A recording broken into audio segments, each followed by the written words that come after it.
নমস্কার বন্ধুরা, মেঘার সাথে বাঙালিয়ানার আরও একটি নতুন পর্বে আপনাদের সবাইকে স্বাগত। আজ আপনাদের সাথে শেয়ার করছি বাঙালির ভীষণ প্রিয় এবং অতি পরিচিত একটি ইলিশ মাছের প্রিপারেশন, ইলিশ পাতুরির রেসিপি।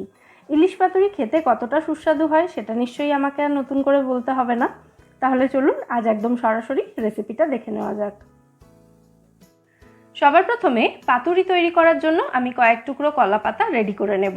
কলা পাতাগুলো এরকম চৌকো করে কেটে পরিষ্কার করে ধুয়ে একদম শুকনো করে আমি মুছে নিয়েছি।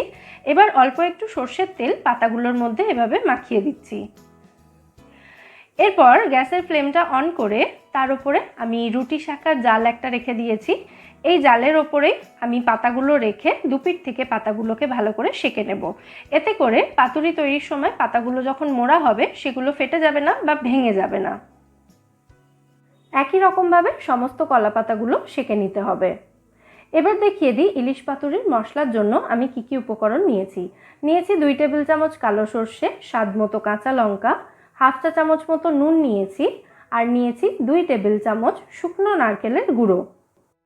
আমার কাছে ফ্রেশ নারকেল ছিল না বলে আমি এখানে শুকনো নারকেলের গুঁড়ো ব্যবহার করেছি, তবে আপনারা ফ্রেশ নারকেল ব্যবহার করতে পারেন অথবা নারকেল ছাড়াও কিন্তু ইলিশ পাতুরি তৈরি করতে পারেন। এবার পরিমাণ মতো জল দিয়ে এই সমস্ত উপকরণ একদম মিহি করে বেটে নিতে হবে। দেখুন, সমস্ত উপকরণ মিক্সিতে একদম মিহি করে বেটে আমি মশলাটা রেডি করে নিয়েছি। এবার এই মশলাটা একটা বড় বাটির মধ্যে ঢেলে দিচ্ছি। মশলার পাত্রটা ধুয়ে সামান্য একটু জল আমি এর মধ্যে দিয়ে দিলাম। এরপর দিয়ে দিচ্ছি স্বাদ মতো নুন। মাছে আমি নুন হলুদ মাখিয়ে রেখেছি, মশলা তৈরি করার সময়ও নুন দেওয়া ছিল, সেই জন্য এই সময় একটু নুনটা বুঝে দিতে হবে। আর দিয়েছি 1/4 চা চামচ মতো হলুদ গুঁড়ো এবং 2 চা চামচ মতো সর্ষের তেল দিয়ে দিলাম। এটা কাঁচা সর্ষের তেল রয়েছে।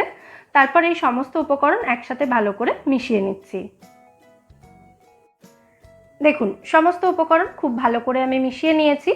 এবার এর মধ্যে আগে থেকে নুন হলুদ মাখিয়ে রাখা 3টে ইলিশ মাছের পিস আমি দিয়ে দিচ্ছি।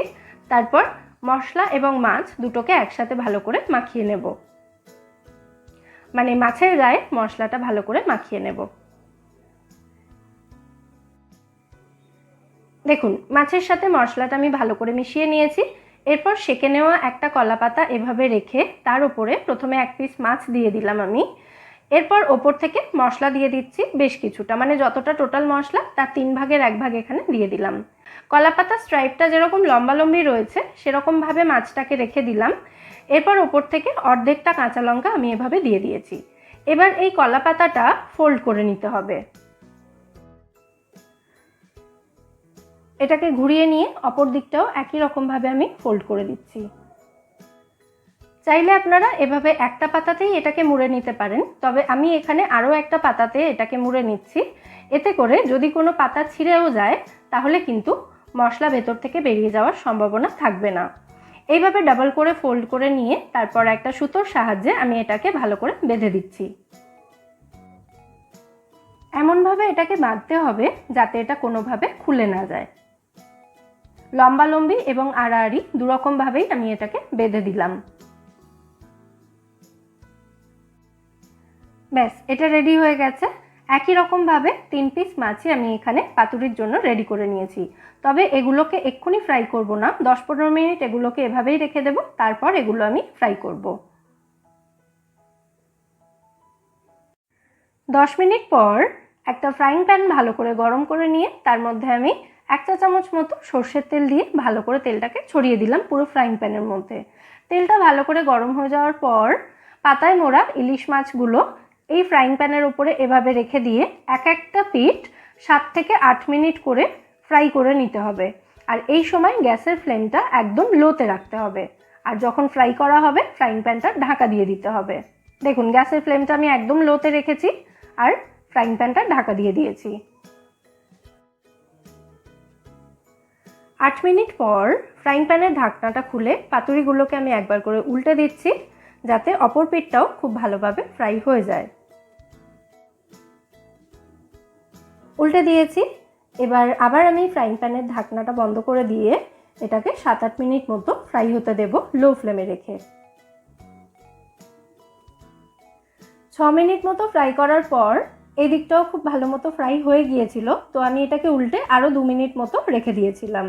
এখন দেখুন পাতুরিগুলো দুপিঠ থেকেই কিন্তু খুব সুন্দরভাবে ফ্রাই হয়ে গেছে। আমাদের ইলিশ মাছের পাতুরি এখানে একদম রেডি। তবে এটাকে এক্ষুনি আমি সার্ভ করছি না, চাইলে আপনারা সঙ্গে সঙ্গেও সার্ভ করতে পারেন। তবে আমি গ্যাসের ফ্লেমটাকে এই সময় অফ করে দিয়েছি আর ফ্রাইং প্যানটাকে ঢাকা দিয়ে এভাবেই পাতুরিগুলোকে 5 মিনিট মতো রেখে দেব স্ট্যান্ডিং টাইমে। তারপর এটাকে আমি সার্ভ করে দেখাচ্ছি। 5 মিনিট স্ট্যান্ডিং টাইমে রাখার পর দারুণ সুস্বাদু ইলিশ পাতুরি এখানে একদম রেডি সার্ভ করার জন্য।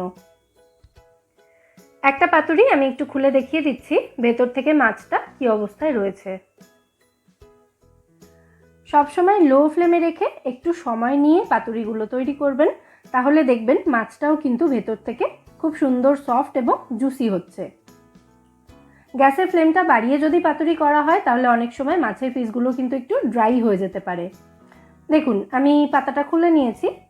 এবার একটা কাঁটা চামচের সাহায্যে আমি মাছটা দেখিয়ে দিচ্ছি এটা কতটা ভালোভাবে সেদ্ধ হয়েছে। দেখুন, আশা করি দেখেই বুঝতে পারছেন যে মাছটা খুব ভালোভাবে সেদ্ধ হয়েছে। খেতেও কিন্তু অসাধারণ সুস্বাদু হয় এই ইলিশ মাছের পাতুরি। অবশ্যই আপনারা বাড়িতে এই রেসিপিটা ফলো করে ইলিশ মাছের পাতুরি তৈরি করুন এবং আমায় জানাবেন এই রেসিপিটা আপনাদের কেমন লাগলো। রেসিপিটা যদি ভালো লেগে থাকে ভিডিওটাকে বরাবরের মতো একটা লাইক এবং শেয়ার করার অনুরোধ রইল। আর আপনি যদি আমার চ্যানেলে নতুন বন্ধু হয়ে থাকেন অথবা চ্যানেলটা এখনও সাবস্ক্রাইব না করে থাকেন তাহলে চ্যানেলটা সাবস্ক্রাইব করারও অনুরোধ রইল। আর পাশে থাকা বেল আইকনটাও ক্লিক করে দেবেন নিত্য নতুন রেসিপির আপডেট নোটিফিকেশন সবার আগে পাওয়ার জন্য। ফিরে আসবো নতুন কোনো রেসিপি নিয়ে। সবাই সুস্থ থাকবেন, ভালো থাকবেন এবং সবাইকে খুব ভালো রাখবেন।